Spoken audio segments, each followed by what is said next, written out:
In this video, I'm going to talk about the Rockets' recent struggles.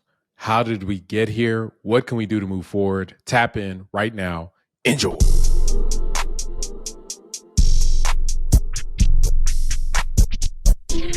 The Rockets Chop Shop is your one-stop shop for all your basketball needs, for highlights, analysis, podcasts. We do it all here at the Rockets Chop Shop. Make sure you hit the like button on the videos that you watch if you enjoy them. Hit the subscribe button to get notifications from all the great drops that we have on the channel. Also, you can visit the Chop Shop merch store and get you some of the swaggiest gear in the Houston Rockets kingdom. And if you want, you can always support the channel directly through donations. And if you want, you can support us through our partnerships with our sponsors. The Rockets Chop Shop is made by fans, for fans, and we're going to keep rocking and keep dropping that heat.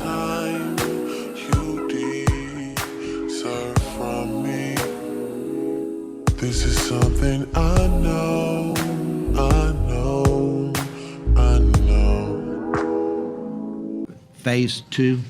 Phase two was getting ourselves back into the playoffs, learning how to win again, and hopefully soon I won't be up here for anything except to tell you how great it was to win a championship, and that's in phase three.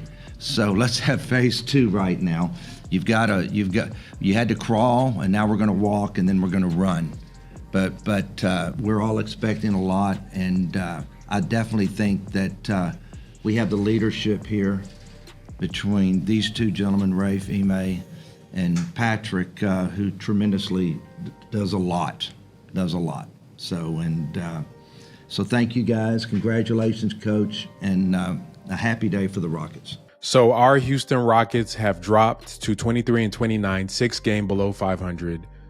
This is not obviously where a lot of the fan base, including myself, expected us to be at this point in the season, because we assumed a lot. We assumed that the Rockets would take strides towards making that push for the play-in that they were looking for. And we haven't seen that. Obviously, you guys have seen the trade deadline. The Rockets did absolutely nothing. The only move we made was getting Steven Adams, who is a nice player, but is going to be coming off a knee injury, a season-ending knee injury. And by the time he actually probably gets back to form, I don't think it's going to be in October or November of next year, right? A lot of these type of players take a while to ramp up. So you're going to see him minutes restriction. You're going to see no back-to-backs. You're going to see him being kind of getting back into form. A lot of times it takes about a year for that to happen. And he's an expiring contract next year. So the only move we probably made was a salary move, right?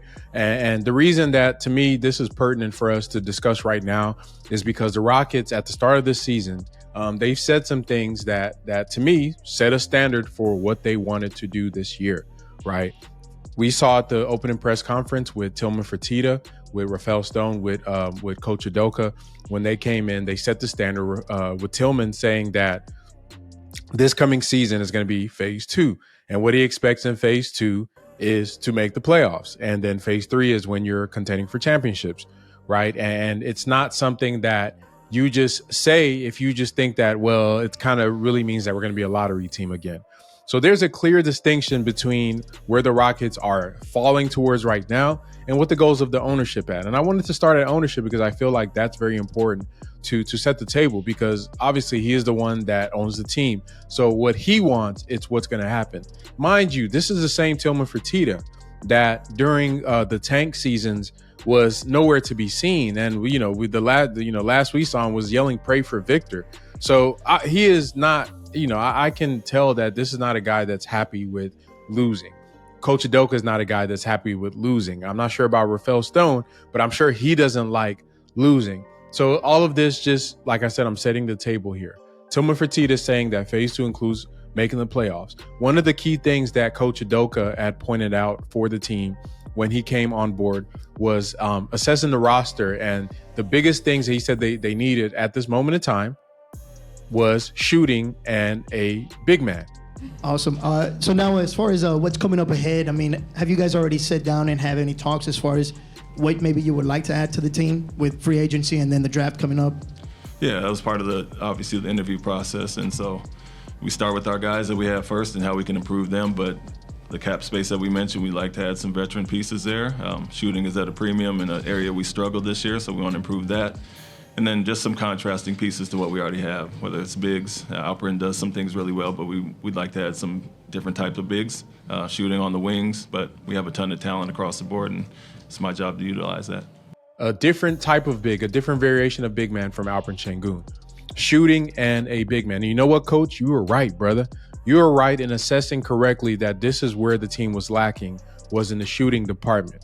Right. And just to prove the point, I'm going to go through some numbers just to show you guys how much the Rockets have actually struggled in both of these departments of both shooting and having another type of big man that isn't Alperen Sengun. So what I want to look at right now is the Rockets 3-point percentage by month. You can see in October, 29.3%. We were 27th in the NBA, only 3 games. So, and not really enough to really make anything out of. They were figuring it out. November was our best month this year, right? Went 8-5 in that month, had the 9th best 3-point shooting team. So this was the outlier for the month. And this is when Dillon Brooks especially was going crazy. Fred had a good 3-point shooting. Jalen didn't struggle as much. Jabari was on the up. So we had that month there. You can see it's reflected in the record. In the month of December, went 7-7 that month, 36.8, so about league average, 18th in 3-point shooting. And then January, the shooting cratered, 32.8%, dead last in the NBA in 3-point shooting. So that kind of shows, and currently we're 22nd, so only 5 games into the month of February. So still pretty much bottom third in shooting, in the shooting department, 3-point shooting department. And this is definitely pointing at what Coach Udoka was saying at the start of the year. So now we're going to look at wide open threes by month. These are wide open threes where the closest defender is only 6 feet or more away, which is actually a lot. That's like basically a practice shot for your team. October, we shot 25% on these shots, so kind of a small sample size, 29th. November, our best month, we're shooting 40.9% on wide open threes, which was 8th in the NBA. December, 37.5% on those shots, 23rd in the NBA, which is bottom third. In January, we were 29th, right? 29th. The only team that was worse than us on this was Charlotte. And February, we're 15th. I'm sure it'll normalize to being bottom third as the month goes on. So this is your shooting. So one of the key metrics that you want to look at for this team, and this is kind of obvious on film, is going to be how they defend the rim. And usually for teams that don't have a traditional rim protector in their starting 5, you want that elite perimeter defense to prevent those attempts in the first place and try to shut down other zones on the court. But this was an area that the Rockets were actually doing good on for a majority of the season. And in recent times, it's fallen off the face of the map. October, you can see 3 games. We were just bad. That was the Orlando game and things like that. 71%. I also wanted to correlate with Alperen Sengun's field goals defended at the rim. You can see he was at 75%. In November, 59.5% for the Rockets. RP was at 59.1. Just to give you a standard of what that ranks amongst the league, the very best, Rudy Gobert, his rim field goal percentage at the rim defended is about 52% on the season. About average for most centers in the NBA is between 55 and 59%. So anything between 55 and 59 would be about league average. Anything above 59. So when you get into the 60s, you're getting into being below average. And then anything below 55 is pretty much elite. So you can see for Sengun, October, 3 games. You get to November, league average, a little bit slightly below. December, the best month he had defending the rim, 58%, but the team still struggled at 62.2%. So you can see that there's a gap there. And then January, 62%. So we're trending to below average. The team is above at 63.9. And then February, in just a few games, which he got shut down for being hurt.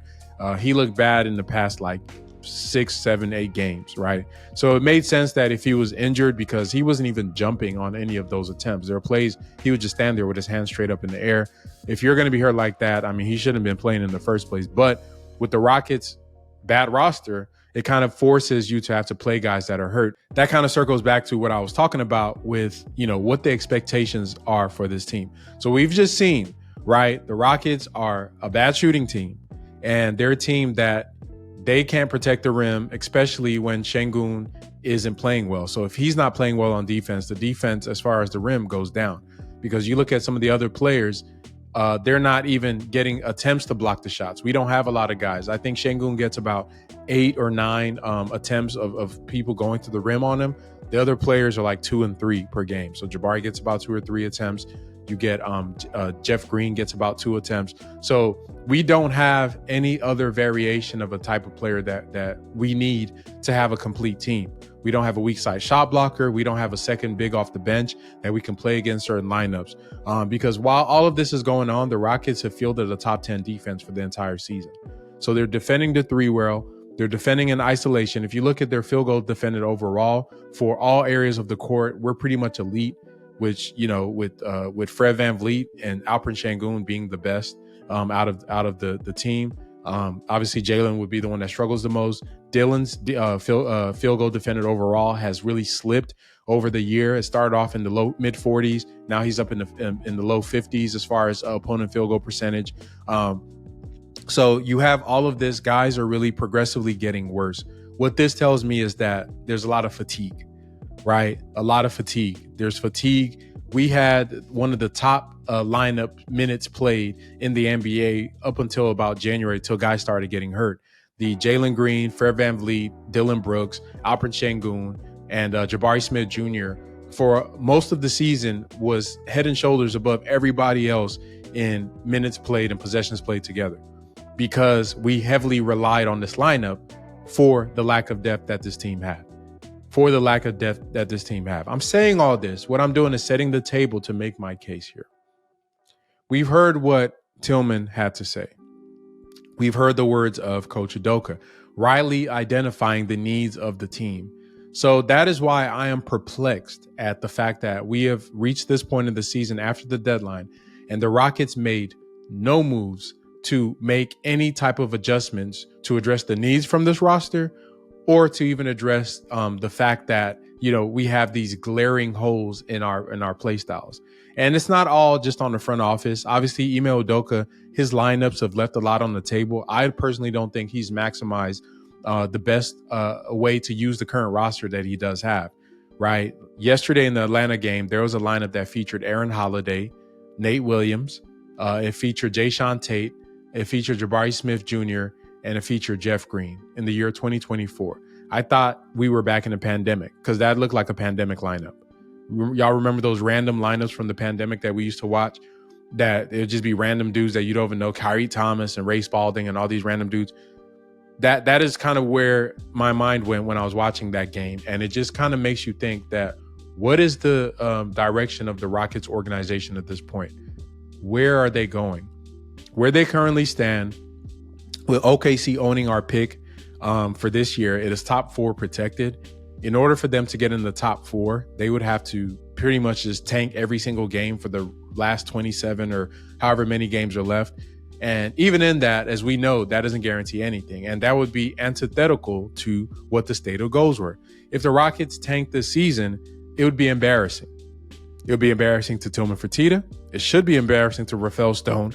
It should be embarrassing to Ime Udoka as a coach who made the remark that he's never missed the playoffs, right? It should be embarrassing to the players, for some of these guys, for Fred VanVleet to be a guy brought in here to be able to do a serviceable job that he's done. Tanking is not an option, because more than likely what you're going to end up doing is giving a in-conference rival in Oklahoma City another elite prospect or another elite asset to be able to trade with. So that's not an option. Another reason that just being all out bad is not an option is because one of the things that we've learned from them during this trade deadline is that they valued being cap flexible in order to chase a star this summer. You ask yourself, I'm a star player.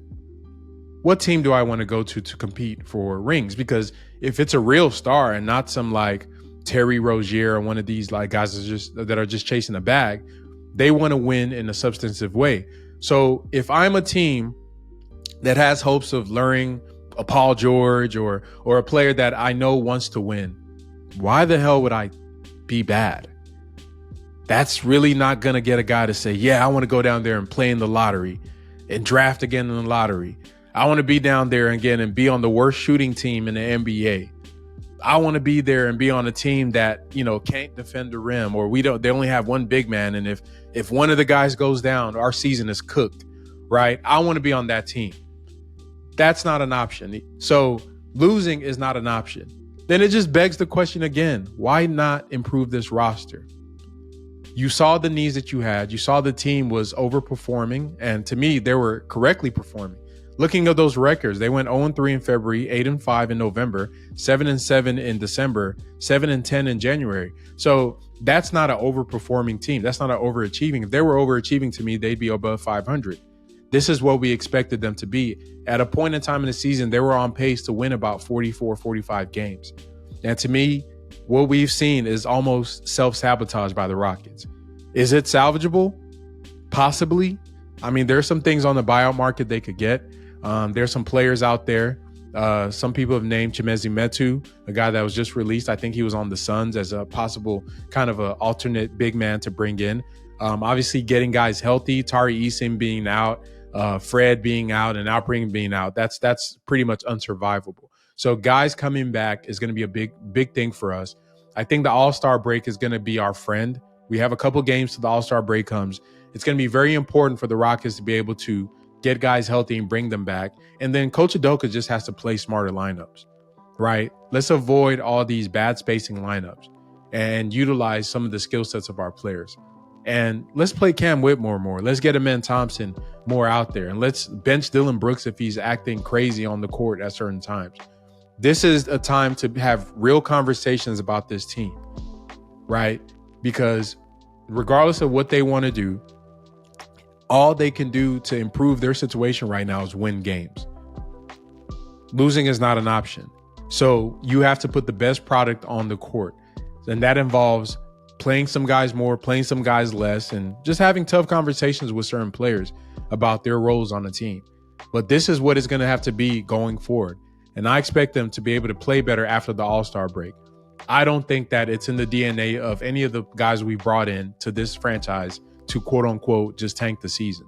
I think they're just hurt. I think the roster is bad. I do think that we need to have a conversation about Rafael Stone's future as the GM of this team. And I'm going to keep an eye on that. Now, I'm not a one to call for people's jobs and da-da-da-da-da, but I think that you have to grade people on their performance and what the stated goals are of your supervisors and your organization. Tillman Fertitta says he wants to start making the playoffs. He hasn't delivered the roster or made the moves to facilitate that. So I think that conversation is going to be had. Y'all know I made a video a while back about, when Stephen Silas was still here, about, the length of time that people that are within tanking teams, whether it's the GM or the coach, GMs only get about 2 years, bro. Like if you're on a team that tanked, that means you've been bottom third for 2 or more years. Usually after the second year, they get fired. But he's been here, for this is going to be on year 4. A lot of pressure is going to go into next year. I don't think that they make a move on the front office this current season. But I do think that, what they put out next season is going to be kind of make or break for this front office. But a bit disappointed in how the season has kind of taken a turn with the injury. Like, and a lot of people say like, oh, they're just injured. Well, every team has injuries. If you're prudent, especially with a young team, you would have emphasized having depth because you're going to know guys are going to get injured, guys are going to play bad, they're going to have ups and downs. If your stated goal is what it was, then you should have built a better product. But it just kind of leads back to all the things that we've seen over these past few years with this organization. But y'all let me know, what do y'all think? Do you think the Rockets have a chance to make the play-in this year? I'm still going to hold out hope. I think that if we get healthy, I think after the All-Star break, guys come back, refresh, renewed. Young guys usually play really well. I see that second break like as a second season for them. So year 2, year 3, year 4 for some of our guys coming back off of that break. It's going to be good for them to get their legs under them. Then I think they can make a run. The guys just need to get healthy. Coach Udoka needs to coach better. Hopefully we get a couple of guys in the buyout market to add to some depth. But if you're new to the channel, make sure you hit the subscribe button. If you like this video, hit the like button. Keep rocking with the Chop Shop, and we're going to keep dropping that.